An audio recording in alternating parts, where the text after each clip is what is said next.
My hands were shaking as I sat in that leather chair, staring at the mahogany table that seemed to stretch endlessly between me and my son Gregory. The law office of Perkins and Associates smelled like old books and expensive cologne, the kind of place where life-changing decisions are made behind closed doors. Samuel Perkins, our family lawyer for over 20 years, shuffled through a thick stack of papers while the Albany afternoon sun cast long shadows across the room. I kept my purse clutched tightly in my lap, my knuckles white against the worn black leather.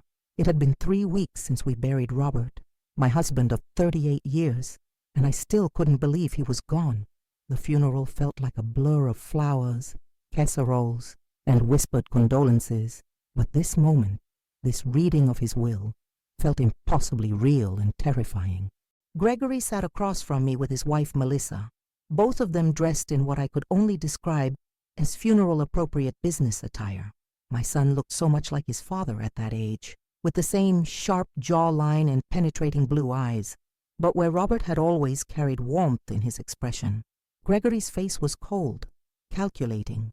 He'd barely spoken to me since the funeral, answering my calls with short, clipped responses that left me feeling more alone than ever. Melissa, with her perfectly styled blonde hair and designer black dress, kept checking her phone and sighing dramatically, as if this whole process was beneath her. She'd been part of our family for 8 years now, ever since she and Gregory married, but I'd never felt she truly accepted me. There was always this undercurrent of judgment, like I wasn't sophisticated enough for their social circle. "Before we begin," Samuel said, adjusting his wire-rimmed glasses and looking at each of us in turn, "I want to remind everyone that Robert was very specific about how he wanted this process to unfold. He spent considerable time crafting this document, and he asked that I read it exactly as written, without interruption." I nodded, trying to swallow the lump in my throat. Robert had been so secretive about his will in those final months. Every time I tried to bring it up, gently of course, because I never wanted him to think I was eager for him to die, he'd change the subject or tell me not to worry about such things. "You'll be taken care of, Kathy," he'd say, using the nickname he'd called me since we were teenagers. "Just focus on getting better, sweetheart. Getting better." That's what he'd called my struggle with depression and anxiety, the invisible battle I'd been fighting for years, while he built his construction company from the ground up, turning Turner and Sons into one of the most successful contractors in upstate New York. I'd been dealing with panic attacks, therapy sessions, and medication adjustments that left me feeling like a ghost in my own life. "The last will and testament of Robert James Turner," Samuel began, his voice taking on the formal tone of legal proceedings. "I, Robert James Turner, being of sound mind and body, do hereby make this my final will and testament, revoking all previous wills and codicils made by me." The words washed over me like a cold wave. This was really happening. Robert was really gone, and now we were dividing up the remnants of the life we'd built together. "To my beloved son Gregory James Turner," Samuel continued, "I leave the controlling interest in Turner and Sons Construction Company, including all assets, contracts, and future earnings associated with the business. This represents approximately 60% of my total estate value." Gregory leaned back in his chair with visible satisfaction, and I saw him exchange a meaningful look with Melissa. They'd expected this, of course. Gregory had been working alongside his father for 15 years, learning every aspect of the business. It made perfect sense that Robert would want to keep the company in the family. "Additionally," Samuel read on, "I leave to Gregory the lake house in Lake George, along with all furnishings and the boat, valued at approximately $400,000. My heart sank a little. The lake house had been our retreat, the place where Robert and I had spent countless weekends over the years. I'd hoped, well, it didn't matter what I'd hoped. Gregory and Melissa had always loved that place, and they could certainly make better use of it than I could. "To my daughter-in-law, Melissa Catherine Turner, I leave my collection of vintage wines, valued at approximately $50,000, and the antique jewelry collection that belonged to my mother, valued at approximately $75,000. Melissa actually smiled at this, the first genuine expression of pleasure I'd seen from her all day. She'd always admired those pieces, especially the sapphire necklace that had been in Robert's family for generations. Samuel paused, turning the page, and I felt my stomach clench with anticipation. Surely now he would read about my portion of the inheritance, the house we'd shared for 30 years, our savings, something that would allow me to maintain some semblance of the life we'd built together. To my wife, Kathleen Marie Turner, Samuel began, and I held my breath. But before he could continue, Gregory suddenly sat forward in his chair, his face twisted with something that looked like disgust. "Wait a minute," he said, his voice sharp and cutting.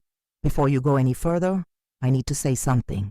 Samuel looked up, surprised. "Gregory, I really think we should—" "No," Gregory interrupted, standing up from his chair. "I'm sorry, but I can't sit here and listen to this without speaking my mind." He turned to face me, and the look in his eyes was so cold, so full of contempt, that I felt like I'd been slapped. This was my son, my only child, the little boy I'd rocked to sleep and cheered for at baseball games and helped with homework for years. "Mom," he said, and the way he spoke that word made it sound like an insult. "I need you to understand something. You don't deserve a cent of Dad's money." The words hit me like a physical blow. I actually gasped, my hand flying to my chest as if I could somehow protect my heart from what he was saying. "Gregory," Samuel said sharply, "this is highly inappropriate." "Is it?" Gregory shot back, never taking his eyes off me. "Is it inappropriate to tell the truth? Because the truth is, while my father was building a business from nothing, working 16-hour days, making himself sick with stress and worry, what was Mom doing?" I tried to speak, to defend myself, but no words would come. My throat felt completely closed, and my vision was starting to blur with unshed tears. "I'll tell you what she was doing," Gregory continued, his voice getting louder and more vicious with each word. "She was sitting at home, feeling sorry for herself, taking pills, going to therapy, being a burden on everyone around her. While Dad was out there providing for this family, she was wallowing in her own self-pity." "That's enough," Samuel said, standing up from behind his desk. "Gregory, I understand you're grieving, but—" "Grieving?" Gregory laughed bitterly. "You want to know what I'm grieving? I'm grieving the fact that my father wasted 38 years of his life taking care of someone who never appreciated what he did for her, someone who never contributed anything meaningful to this family or this business. I felt like I was drowning. Each word he spoke pushed me further underwater, and I couldn't seem to find my way back to the surface. The room was spinning, and I could hear my heartbeat pounding in my ears." Melissa reached over and placed her hand on Gregory's arm, but she wasn't trying to stop him. If anything, she seemed to be encouraging him, her eyes fixed on me with a look of cold satisfaction. "Dad killed himself trying to take care of you," Gregory continued, his voice cracking slightly with emotion. "All those years of your depression, your anxiety, your constant need for attention and reassurance. Do you have any idea what that did to him? Do you have any idea how many nights I found him sitting in his study, worried sick about you, trying to figure out how to help someone who didn't want to be helped?" I wanted to tell him he was wrong. I wanted to explain that I'd never wanted to be sick, that I'd fought against my depression every single day, that I'd tried countless treatments and medications and therapies because I knew how much my illness hurt the people I loved. But the words wouldn't come. All I could do was sit there and take it, like I'd taken so much criticism and judgment over the years. "And now," Gregory said, his voice dropping to a whisper that somehow felt more threatening than his shouting, "now that he's gone, you think you deserve to benefit from all his hard work? You think you deserve to profit from the business you never supported, the success you never contributed to?" Samuel was looking between us with obvious discomfort, the papers still clutched in his hands. "Gregory, please, your father specifically requested—" "My father was too kind," Gregory snapped, "too generous, too willing to enable someone who never deserved his kindness in the first place." He turned back to me, and I could see tears in his eyes now, but they weren't tears of sadness. They were tears of rage, of years of built-up resentment that was finally spilling over. "You want to know what I think, Mom?" he said. "I think you should walk away from this reading right now. I think you should leave this office. Go back to that house, Dad's house, not yours. Pack your things and disappear, because you don't deserve a cent of his money, and you certainly don't deserve to call yourself his widow after the way you drained the life out of him for all those years." The silence that followed was deafening. I could hear the tick of the grandfather clock in the corner, the hum of the air conditioning, the sound of traffic outside on the street. But inside this room, nobody moved. Nobody spoke. I looked at my son, this man who had once been my little boy, and realized that I was looking at a stranger. This wasn't grief talking. This was something much deeper, much more poisonous. This was years of resentment that had been festering beneath the surface, waiting for exactly this moment to come pouring out. Samuel cleared his throat uncomfortably. If we could please continue with the reading, he said quietly. Robert was very specific about his wishes, and I'm bound by law to— Fine, Gregory said, sitting back down and crossing his arms over his chest. Read it, but don't expect me to sit here and pretend that whatever pittance Dad left her is anything more than charity for someone who never earned it. I found my voice then, though it came out as barely more than a whisper. Gregory, please. I know you're hurting, but— Don't, he said sharply. Don't you dare try to make this about my feelings. This is about the truth. This is about 38 years of you taking and taking and taking and never giving anything back. Samuel looked at me with such pity in his eyes that I wanted to sink through the floor. This was supposed to be a private family matter, but instead it had become a public humiliation in front of a man who had known our family for decades. Would you like to take a break? Samuel asked gently. I shook my head. I just wanted this to be over. I wanted to get through whatever was left of this nightmare, and then go home and try to figure out how to rebuild my life from the ruins of everything I thought I knew about my family. Please, I whispered, just continue. Samuel looked down at the papers again, clearly uncomfortable with the whole situation. To my wife, Kathleen Marie Turner, he began again. I leave. And that's when Gregory stood up again, his face red with anger. This is ridiculous, he said. I can't sit here and listen to this. Samuel, whatever Dad left her, I want you to know that I plan to contest it. Every single penny. Gregory, Samuel started. No, Gregory said firmly. She doesn't deserve it. She never deserved any of it. And I'm going to make sure she doesn't get it. He looked at me one more time, and the hatred in his eyes was so pure, so complete, that I actually flinched. 38 years, Mom, he said quietly. 38 years of watching you destroy the man I loved most in this world. Well, congratulations. You won. He's gone, and it's your fault. The words hung in the air like poison, seeping into every corner of the room, into every corner of my soul. I felt something inside me break completely, something that I wasn't sure could ever be repaired. Samuel was staring at Gregory with a mixture of shock and professional concern. I think perhaps we should. But before he could finish his sentence, he looked down at the will again, and his expression changed completely. His eyebrows shot up, and he flipped through several pages quickly, as if he was looking for something specific. Actually, he said slowly, there's something else here, something I hadn't noticed before. He held up a sealed envelope that had been attached to the back of the will. This is marked as a final addendum, to be read only after the initial distribution has been announced, Samuel said, looking confused. I've never seen Robert do anything like this before. Gregory sat back down, looking suspicious. What kind of addendum? Samuel carefully opened the sealed envelope and pulled out a single sheet of paper. As he read it, his face went completely pale. Oh my, he whispered.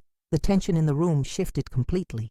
Whatever Samuel had just read in that sealed envelope had drained all the color from his face, and his hands were actually trembling as he held the paper. I could see Gregory and Melissa exchange glances, their earlier confidence suddenly replaced by uncertainty. What does it say? Gregory demanded, his voice no longer carrying the same vicious confidence it had moments before. Samuel looked up at us, then back down at the paper, as if he couldn't quite believe what he was reading. I think I need to read this exactly as Robert wrote it, he said quietly. He was very clear that this addendum should be read aloud, in its entirety. After the initial distribution, he cleared his throat and began to read, his voice steady but strained. If you are hearing this addendum, it means that my initial will has been read, and I suspect that my son Gregory has made his feelings about his mother quite clear. I felt my breath catch in my throat. Even from beyond the grave, Robert had known. He had known exactly how this would play out. Gregory shifted uncomfortably in his seat. How could he possibly— "Please," Samuel said firmly. "Let me finish," he continued reading. "Gregory, my son, I know you believe your mother was a burden to me. I know you think she contributed nothing to our family, to our success, to our life together. I know this because you've told me many times over the years, usually after you'd had a few drinks at family gatherings." The room was dead silent. I could see Gregory's jaw clench, his face reddening with what looked like embarrassment or anger. I couldn't tell which. "But what you don't know, son, is the truth about your mother. What you don't know is that everything I accomplished, every success Turner and Sons achieved, every comfortable day you've lived, exists because of her sacrifices, not in spite of them." Samuel paused, looking at me with something approaching wonder in his eyes. "Robert has written quite extensively here," he said softly. "He's documented everything." "Documented what?" Melissa asked, speaking for the first time since the reading began. Her voice was sharp, suspicious. Samuel turned the page and continued. "When I started Turner and Sons in 1987, we had nothing. Kathleen was 23 years old, pregnant with Gregory, and working 2 jobs while I tried to get the business off the ground. She worked as a secretary during the day and cleaned offices at night, often until 2 or 3 in the morning, so that I could focus on building the company without worrying about our bills.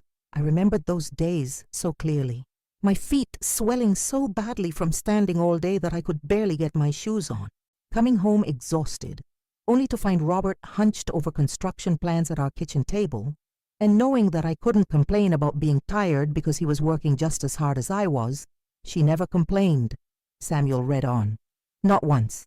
Not when she was 8 months pregnant and still working both jobs. Not when she had to take the bus to work because we couldn't afford a second car.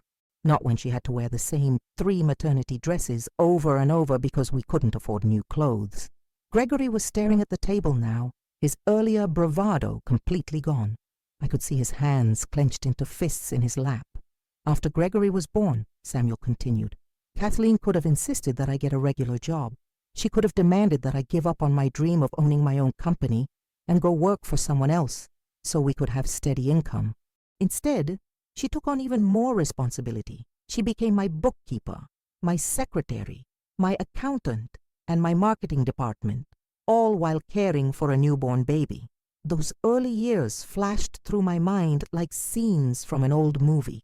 Staying up all night with Gregory when he had colic, then spending the day on the phone with suppliers, trying to negotiate better prices for materials, typing up contracts and invoices while Gregory napped, learning about construction and business practices that I'd never had any interest in before, but that had suddenly become essential to our survival. In 1991, Samuel read, when the recession hit and construction work dried up, we almost lost everything. I was ready to give up, ready to declare bankruptcy and start over.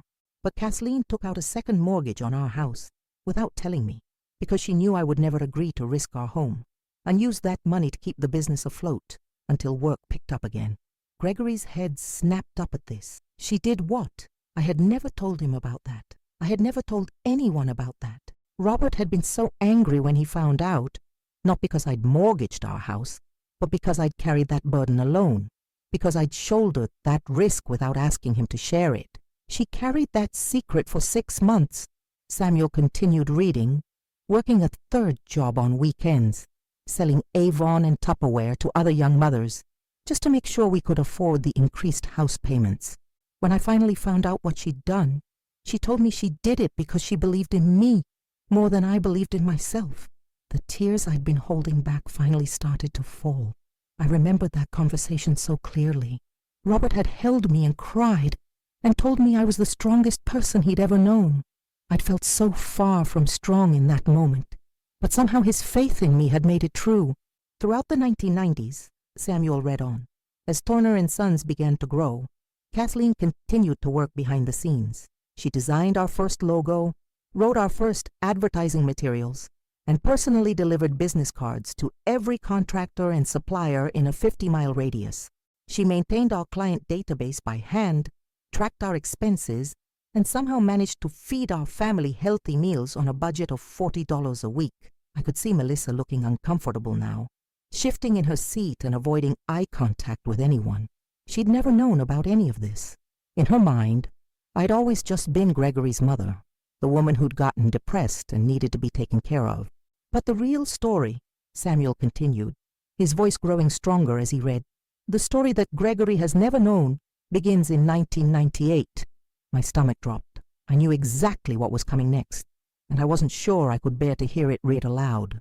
That year, Samuel read, Kathleen was offered a position as the head of marketing for Davidson and Associates, the largest construction firm in upstate New York. The salary they offered her was more than Turner & Sons had made in profit the entire previous year. Gregory looked up sharply. What? The position would have meant regular hours, excellent benefits, and a career path that could have led to her becoming a partner in one of the most successful companies in our industry. Samuel continued. She had earned this opportunity through her volunteer work with the Chamber of Commerce, her night school business courses, and her reputation for intelligence and reliability. I had wanted that job so badly, not for the money, though that would have been life-changing, but for the chance to prove myself in my own right, to be seen as more than just Robert's wife or Gregory's mother. She turned it down, Samuel read. She turned it down because 1998 was the year that Turner & Sons got the contract to build the new community center downtown, our biggest project to date. She knew that if she took the job with Davidson, I would lose the administrative support I needed to handle such a large project successfully. So she stayed, continued working for no salary, and helped me manage the project that launched Turner & Sons into the major leagues. The room was absolutely silent, except for Samuel's voice and the sound of my quiet crying. I had never regretted that decision, not really, but there had been nights over the years when I wondered what my life might have been like if I'd been brave enough to take that leap. From 1998 to 2005, Samuel continued, Turner & Sons grew from a small local contractor to one of the most successful construction companies in the region. During that time, Kathleen continued to handle all of our administrative work, our client relations, and our financial planning. She also volunteered with 3 different charities, maintained our home, and raised our son to be a responsible, educated young man. Gregory was staring at me now, and for the first time since this whole ordeal began, I saw something other than anger in his eyes, confusion, maybe, or doubt. In 2005, Samuel read on, Kathleen began experiencing what we initially thought was just stress and exhaustion. She was working 18-hour days, managing the business operations while I focused on the construction side. She was losing weight, having trouble sleeping, and experiencing panic attacks that she hid from everyone, including me. I remembered those early symptoms so clearly, the way my heart would suddenly start racing for no reason, the nights I'd lie awake staring at the ceiling, my mind spinning with worry about contracts and deadlines and cash flow, the way I'd smile and pretend everything was fine while feeling like I was drowning inside. I was so focused on the business, so caught up in our success, that I didn't recognize the signs of clinical depression and anxiety. Samuel continued reading Robert's words. I failed her, completely and utterly. While she was sacrificing her mental health to support my dreams, I was taking her strength for granted. Samuel paused and looked at me with such kindness that it almost broke me completely. Robert writes here that it took him nearly 2 years to understand what was happening, and another year to convince you to seek professional help. That was true. I had resisted therapy and medication for so long, convinced that I was just weak, that I should be able to handle the stress better. It wasn't until I had a panic attack so severe that Robert found me collapsed on the bathroom floor that I finally agreed to see a doctor. The guilt I carry about this, Samuel read, about the years I allowed my wife to suffer in silence while I pursued success, is something that will haunt me until the day I die. But what haunts me even more is the way my son has chosen to see his mother's illness as a character flaw, rather than the inevitable result of decades of selfless sacrifice. Gregory had gone completely pale. His hands were shaking now, and he kept opening his mouth as if he wanted to say something, then closing it again. Kathleen's depression and anxiety, Samuel continued reading, were not signs of weakness or selfishness. They were the natural consequence of a woman who had given everything she had to support her family. who had worked herself to the point of collapse, who had postponed her own dreams and needs for so long that she had forgotten they existed. I pressed my hand to my mouth to muffle a sob. These were words I had never heard Robert say out loud, feelings I had never known he carried.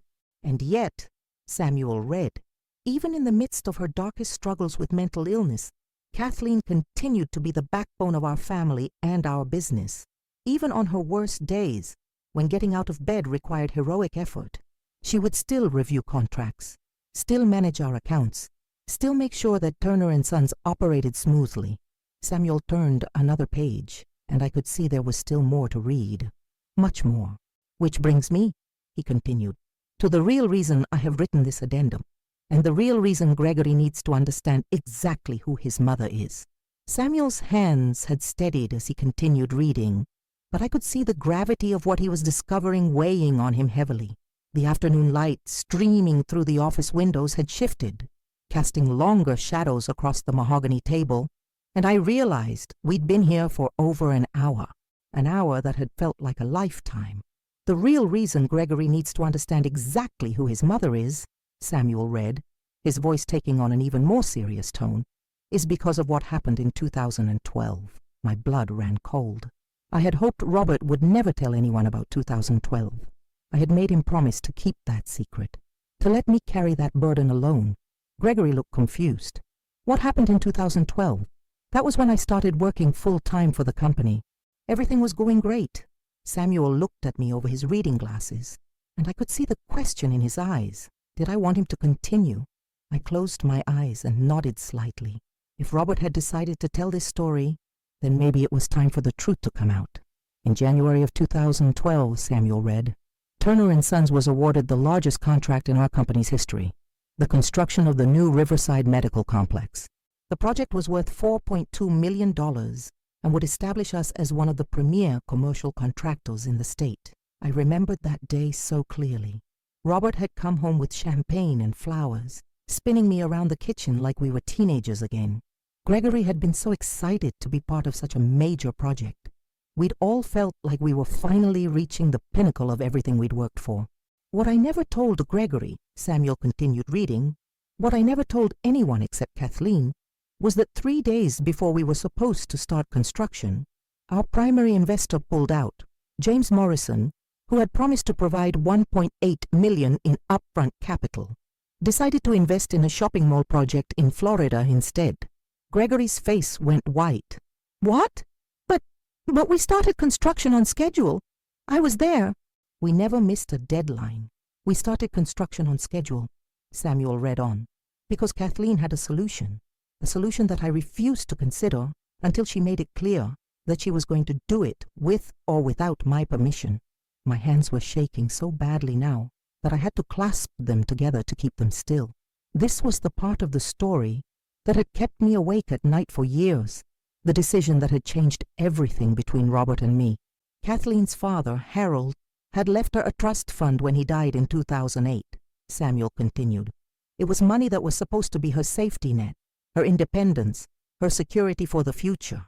The total amount was $1.9 million. I could hear Melissa gasp softly. Gregory just stared at me in complete shock. She wanted to invest the entire trust fund in the Riverside project, Samuel read. All of it. Every penny of her inheritance, her only financial independence, risked on a construction project that could have failed and left us bankrupt. I had fought with Robert about this for 3 days straight. He had begged me not to do it, had told me he would rather lose the contract than risk my security. But I could see how much this project meant to him, to our future, to Gregory's future, and I believed in us. I believed in what we had built together. I tried to talk her out of it, Samuel continued reading Robert's words. I told her it was too risky, that we could find another way, but she sat me down at our kitchen table and said something I will never forget. She said, Robert, for 25 years, I have invested my time, my energy, my health, and my dreams in this company. Now I want to invest my money too, not because I have to, but because I choose to, because I believe in us. The tears were flowing freely down my cheeks now. I had meant every word of what I'd told him that night. It hadn't felt like a sacrifice. It had felt like the logical next step in our partnership. So we used Kathleen's inheritance to fund the Riverside project, Samuel read. And as everyone in this room knows, that project was a massive success. It led to 6 more major contracts over the following 5 years. It established Turner & Sons as a premier contractor and made our family wealthy beyond our wildest dreams. Gregory was staring at me with an expression I couldn't quite read. Shock, certainly, but also something that might have been the beginning of understanding. Every dollar that Gregory has inherited today, Samuel continued, every dollar that has provided him with a comfortable life, a college education, and a successful career, can be traced back to his mother's willingness to risk everything she had for our family's future. Samuel paused and looked up at us. But there's more, he said quietly. More. I couldn't imagine what else Robert could have written. We had never kept secrets from each other, especially not after 2012. The trust fund investment had taught us both the importance of complete honesty in our marriage. What Gregory doesn't know, Samuel read, is that the Riverside project wasn't the only time Kathleen saved Turner & Sons. It was just the most dramatic example. He turned another page, and I could see that there were still several sheets left in the addendum. In 2015, Samuel continued, when we were bidding on the new courthouse project, I made a critical error in my calculations. I underbid by nearly $200,000. If we had been awarded that contract at my bid price, it would have bankrupted us. I remembered that mistake. Robert had been devastated when he realized what he'd done. He'd spent 3 days in his study, going over the numbers again and again, trying to find a way to make the project profitable. Kathleen caught my error, Samuel read. She had been reviewing all of our bids as part of her administrative duties, and she noticed the discrepancy. Instead of simply pointing out my mistake, she spent the entire weekend researching alternative suppliers, more efficient construction methods, and cost-saving measures. By Monday morning, she had developed a revised plan that would allow us to complete the project profitably even at my underbid price. Gregory was shaking his head slowly, as if he couldn't quite process what he was hearing. I don't understand. Mom was never involved in the bidding process. I never saw her working on project planning. That's because she did most of her work at night, Samuel read. After Gregory had gone home and I had gone to bed, she would stay up until 2 or 3 in the morning, researching and planning and problem-solving, making sure that every aspect of our business ran smoothly, and she never took credit for any of it. The weight of all those late nights came flooding back to me. The kitchen table covered with spreadsheets and building plans, the endless cups of coffee, the way my eyes would burn from staring at numbers for hours, but also the satisfaction of solving problems, of finding solutions that no one else had thought of. In 2017, Samuel continued, when the state changed the regulations for commercial construction, and we risked losing our certification, Kathleen spent 6 months studying the new requirements and single-handedly rewrote all of our compliance procedures. She also personally trained our foremen on the new protocols, even though she had no formal construction background. I had been so proud of that accomplishment. It had required me to learn an entirely new set of skills, to understand technical aspects of construction that I'd never needed to know before. But I'd done it because our business, our family's livelihood, had depended on it. And last year, Samuel read, his voice growing softer, when I was diagnosed with heart disease and the doctors told me I needed to reduce my stress levels, Kathleen quietly took over even more of the business operations. She managed our contracts, supervised our accounting, and handled our client relations, all while helping me navigate my medical treatment and maintain the illusion that I was still fully in control of the company. This was something I had insisted on keeping private. Robert had been so worried about appearing weak to his clients, so concerned that his illness might damage the company's reputation.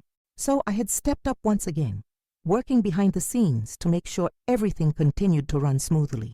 By the time of my death, Samuel read, Kathleen was essentially running Turner & Sons, though she made sure that everyone, including Gregory, believed that I was still making all the important decisions. She protected my dignity and my legacy. Even as my health declined and my ability to work diminished, the silence in the room was deafening. Gregory was staring at me with tears in his eyes now, and Melissa was looking anywhere except at me, her earlier smugness completely gone. So when Gregory says that his mother doesn't deserve any of our family's wealth, Samuel read, he is saying that the woman who literally built our success with her own hands, her own mind, her own sacrifices, doesn't deserve to benefit from what she created. Samuel turned to the final page of the addendum, and I could see Robert's handwriting becoming less steady toward the end, as if he had been emotional while writing these last sections. But this addendum isn't just about setting the record straight, Samuel read.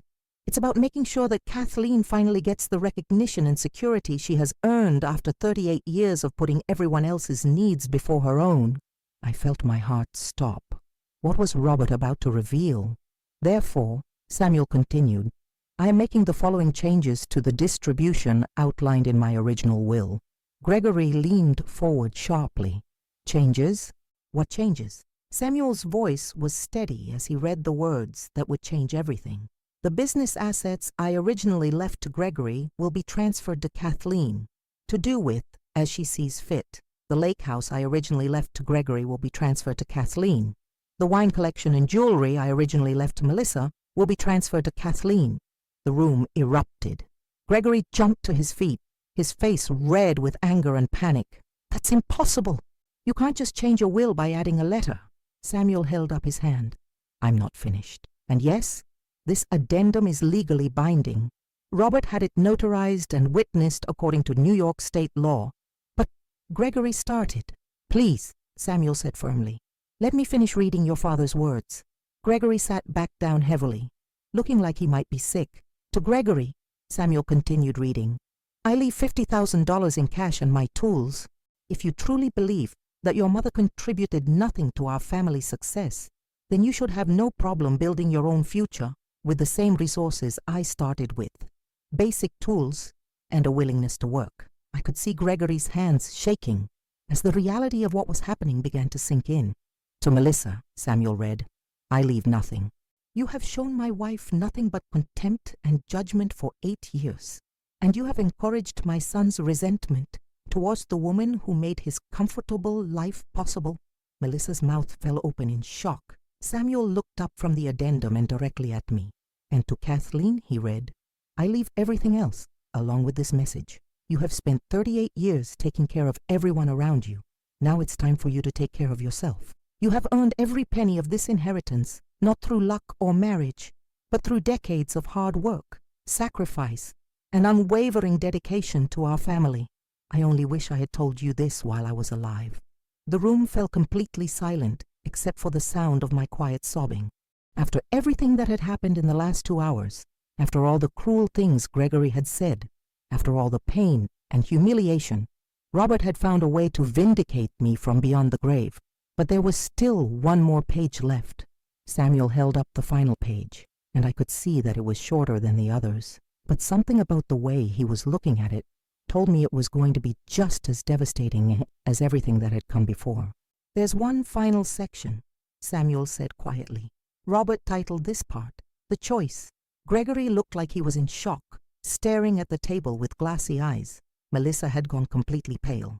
Her earlier confidence replaced by what looked like panic. I felt numb, overwhelmed by everything that had been revealed, but also strangely calm for the first time since we'd entered this office. To my son Gregory, Samuel read, I want you to understand that I'm not doing this to punish you. I am doing this to teach you something that I should have taught you years ago, that respect is earned, not inherited, and that love without respect is meaningless. Gregory looked up at that, and I could see tears streaming down his face now. The anger was gone, replaced by something that looked like grief and regret. However, Samuel continued, I am not a vindictive man, and I do not want to destroy your future entirely. So I am giving your mother a choice, and I am trusting her to make the decision that she feels is right. A choice? I felt a flutter of anxiety in my chest. What kind of choice?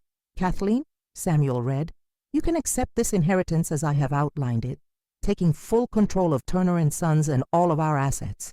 You would be completely within your rights to do so, and no one could fault you for claiming what you have earned. Samuel paused and looked at me. Or, he continued reading, you can choose to divide the inheritance differently. You can choose to be more generous to Gregory than he was prepared to be to you. But if you make that choice, it must be truly your choice, made freely and without coercion. I felt the weight of everyone's eyes on me. This was what Robert had been building toward with his entire addendum. Not just the vindication of my contributions, not just the shock of the inheritance reversal, but this moment where I would have to decide what kind of person I wanted to be. If you choose to share the inheritance, Samuel read on, Gregory must first do something he has never done. He must acknowledge publicly, in front of witnesses, the truth about your contributions to this family. He must apologize sincerely for the things he said today, and for the years of disrespect he has shown you. And he must promise to treat you with the honor and respect that a son owes to his mother. Samuel looked up from the paper. Robert writes that this choice is yours alone, Kathleen. Gregory cannot demand forgiveness, he cannot negotiate terms, and he cannot promise to change in order to manipulate your decision. If you choose to share the inheritance, it must be because you want to, not because you feel obligated to. The room was absolutely silent. I could hear my own heartbeat, could hear the soft tick of the grandfather clock in the corner, could hear the distant sound of traffic on the street outside. But inside this office, nobody moved. Nobody breathed. Gregory was staring at me with desperate eyes, but he didn't speak. Melissa was clutching her purse like it was a lifeline, but she too remained silent. They both understood that anything they said now could only make things worse. I thought about the little boy Gregory had been, the child who used to crawl into my lap when he had nightmares, who would bring me dandelions from the yard and tell me they were the most beautiful flowers in the world.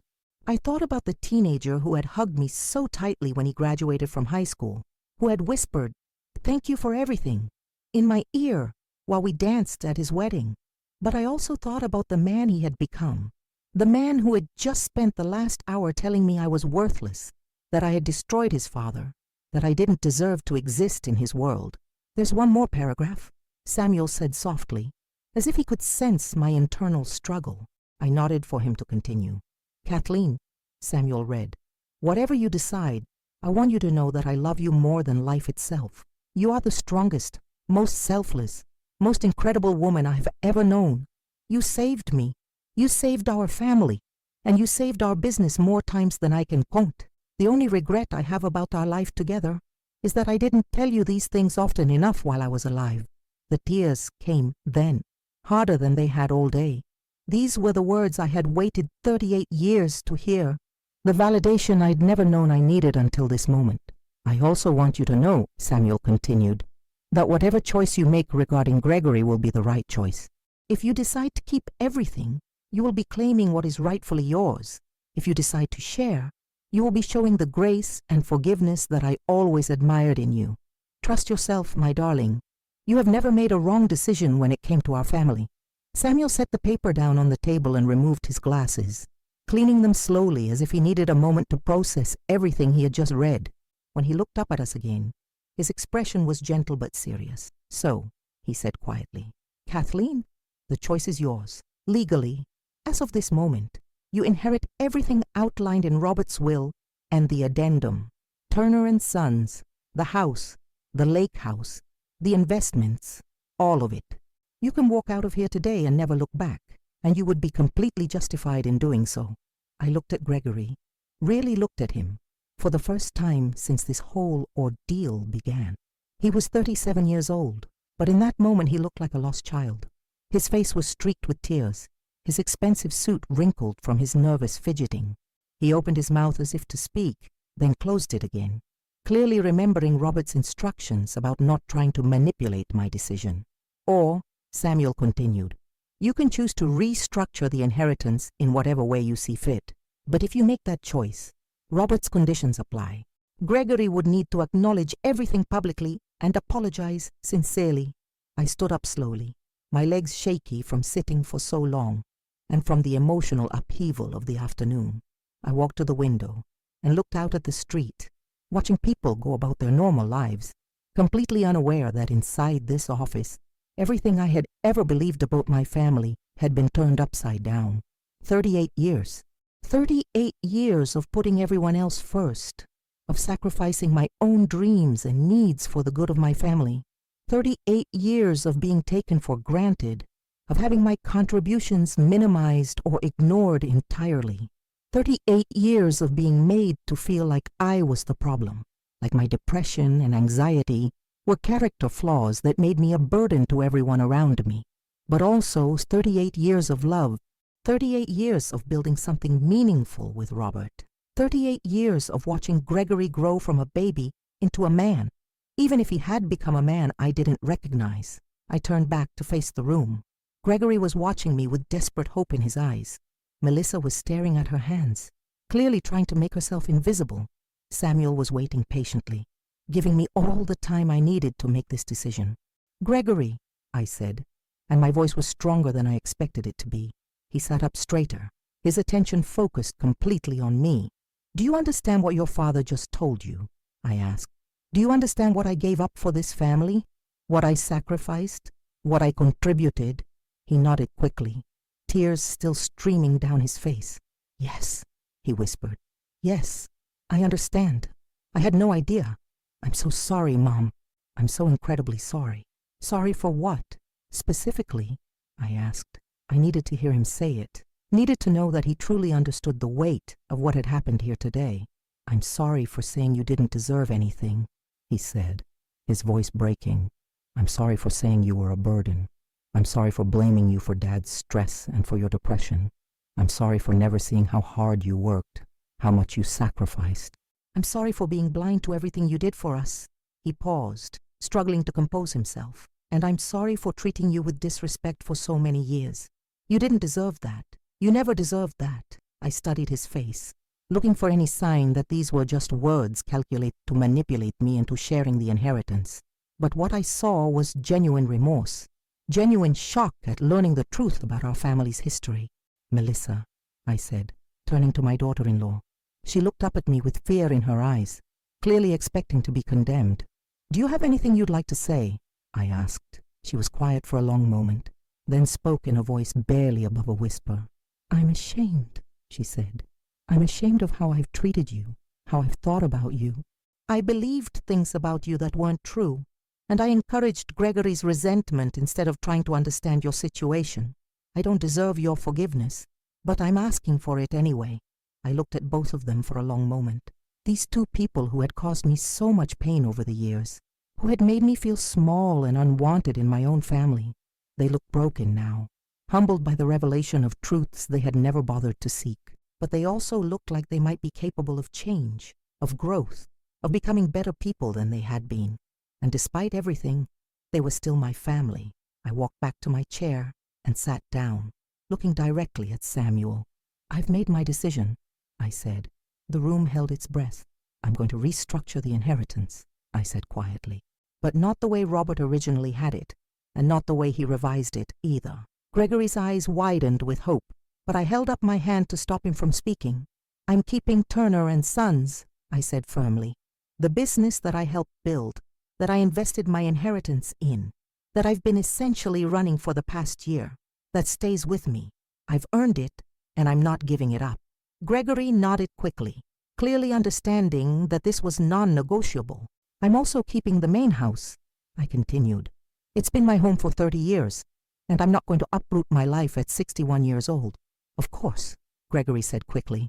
"That's completely fair. However," I said, "I'm going to give you the lake house, as your father originally intended, and I'm going to give you a significant stake in Turner and Sons, not controlling interest, but enough to secure your future and continue your career in the business you've worked in for 15 years. I could see the relief flooding his face, but I wasn't finished. "But there are conditions," I said, my voice taking on a steel that surprised even me. "First, you will never, ever speak to me the way you did today again. If you do, you'll lose everything immediately." "I won't," he said quickly. "I promise." "Second, you will go to therapy, both of you. You clearly have some issues to work through regarding respect, empathy, and communication. I want you to get help." They both nodded eagerly. "Third, we're going to have regular family dinners, once a week, at my house. We're going to rebuild our relationship properly this time, with honesty and respect. Yes, Gregory said, his voice thick with emotion. Yes, absolutely.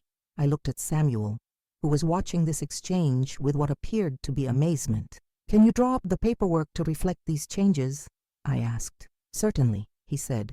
It may take a few days, but yes, I can restructure everything according to your wishes.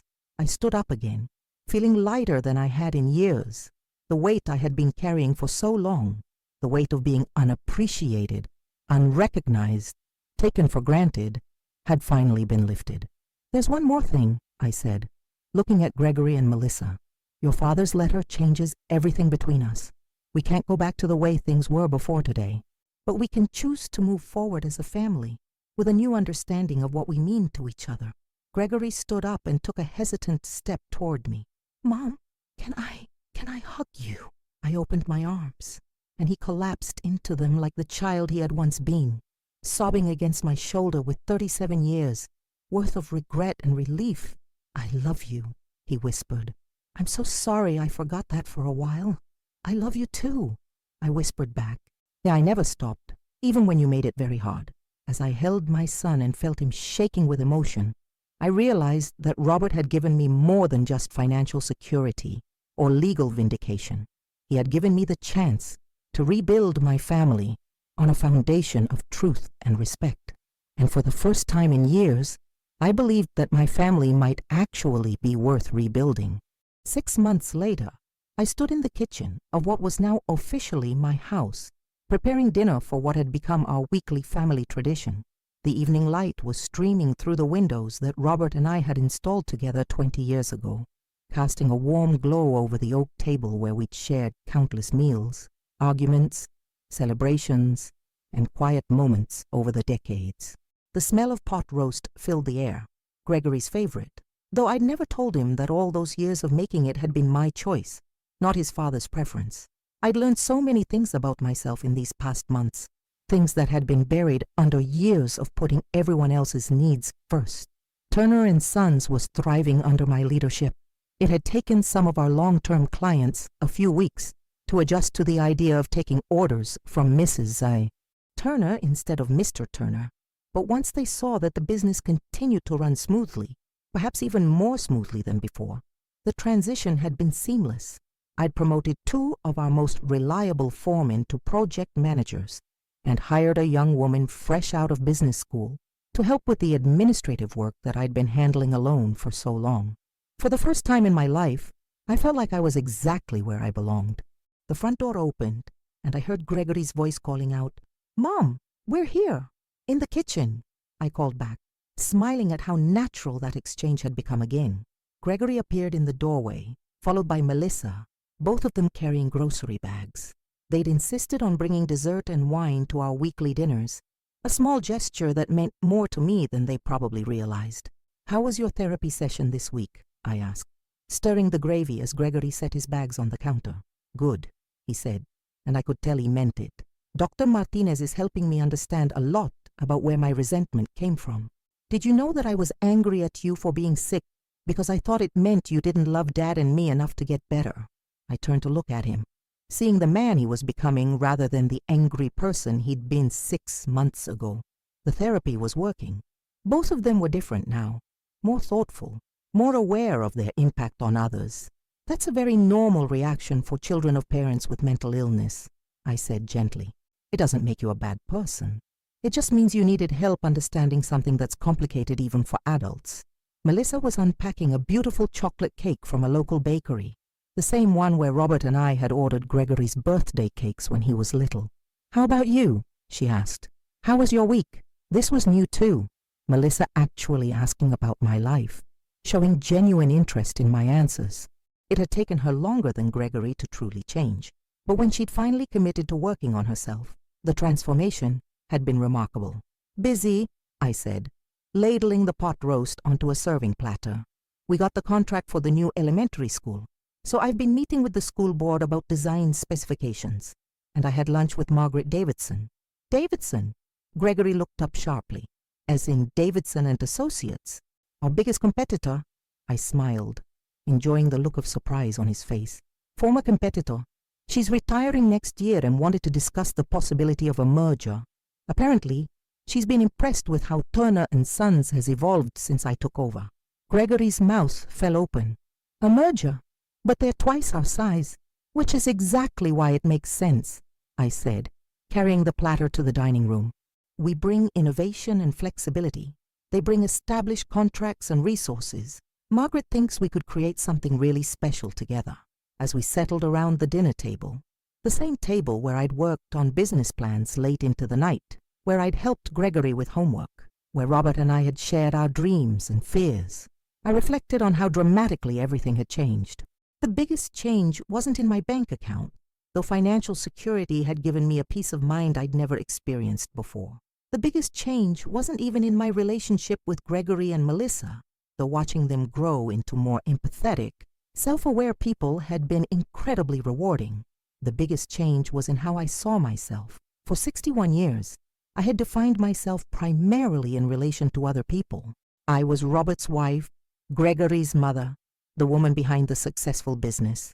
I had been so focused on supporting everyone else's dreams that I'd forgotten I was allowed to have my own.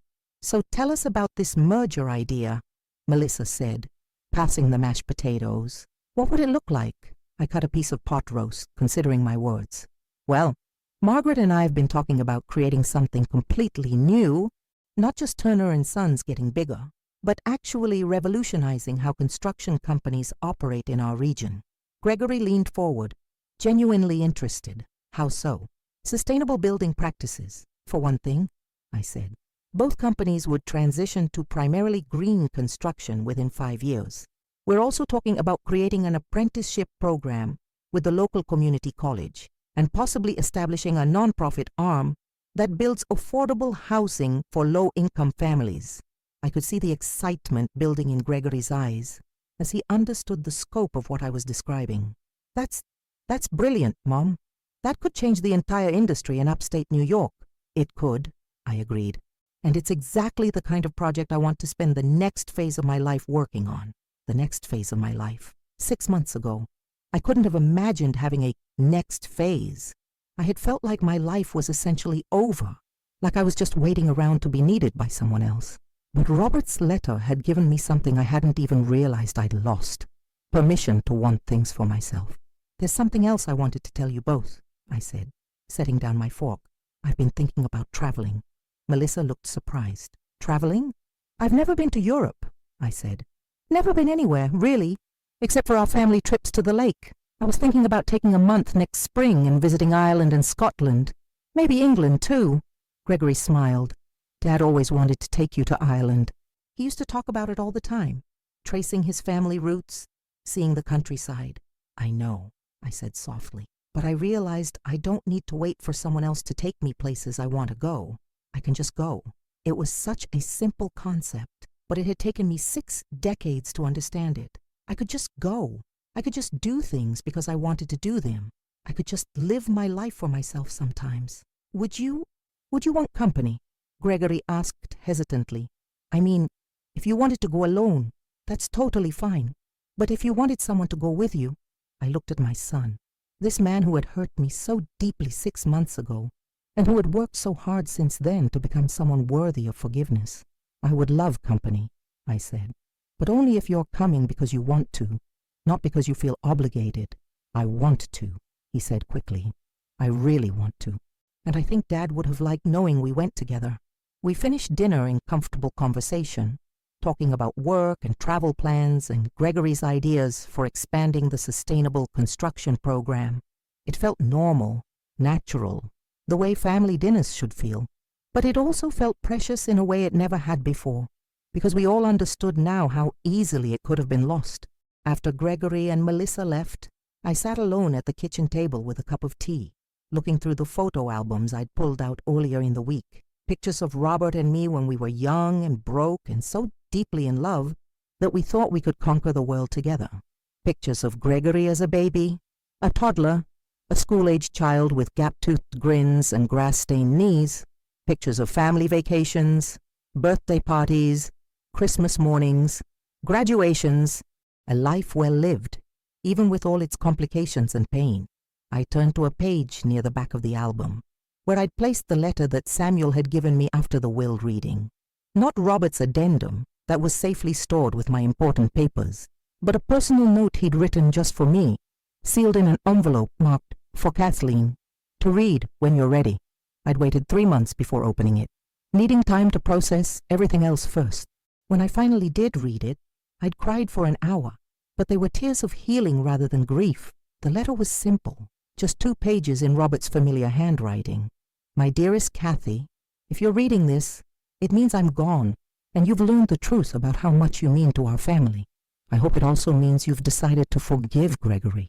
Not because he deserves it, that's for you to determine, but because you deserve to have your son in your life if that's what you want. I know I should have said these things to you while I was alive, should have stood up to Gregory when he was disrespectful, should have made sure you knew how much I valued everything you did for us. My biggest regret is that I let you carry so much weight alone, and that I didn't protect you from feeling unappreciated. But I also know you, my love. I know that even if I had told you every day how amazing you are, you would have deflected the praise and gone right back to taking care of everyone else. It's who you are, generous and selfless and so focused on other people's happiness that you forget about your own. So here's what I want you to do with the rest of your life. I want you to be selfish sometimes. I want you to want things and go after them. I want you to take up space in the world and make noise and demand the respect you've always deserved. You are not just a wife and mother, though you were extraordinary at both. You are not just the woman behind a successful business, though you were essential to that success. You are Kathleen Marie Turner, and you are remarkable in your own right. I love you more than words can express, and I'm so proud of the woman you are and the woman you're still becoming. All my love, always, Robert." I closed the letter gently and placed it back in the album. Tomorrow, I had meetings about the Davidson merger, a site inspection for the elementary school project, and a conference call with the community college about the apprenticeship program. Next week, I was flying to Boston to speak at a Women in Business conference, my first time as a keynote speaker rather than the woman in the audience supporting someone else. And next month, I was having dinner with Dr. Patricia Chen, the psychiatrist who had helped me through my darkest periods with depression and anxiety. Not as a patient this time, but as a friend. She'd called to congratulate me on everything that had happened since the will reading, and we'd ended up talking for 2 hours about resilience, self-worth, and the surprising ways that life can change direction, even when you think your story is already written. I stood up and walked through the house that was now truly mine, turning off lights and checking locks, following the same routine Robert and I had shared for decades. But tonight, it felt different. Tonight, it felt like the beginning of something rather than the end. In the master bedroom, I paused in front of the mirror on Robert's old dresser. Looking back at me was a 61-year-old woman with silver hair and laugh lines around her eyes. A woman who had survived depression, anxiety, decades of being undervalued, and the devastating loss of her husband. A woman who had rebuilt her relationship with her son, taken control of a multi-million-dollar business, and discovered that it's never too late to start living for yourself. A woman who was finally ready to see herself the way Robert had always seen her, as someone remarkable. I smiled at my reflection, turned off the bedroom light, and went to sleep planning my trip to Ireland. Some stories end with dramatic revelations or sudden transformations, but the best stories, I think, end with quiet moments of self-recognition, with a simple but profound realization that you are exactly who you were always meant to be, and that your real life is just beginning.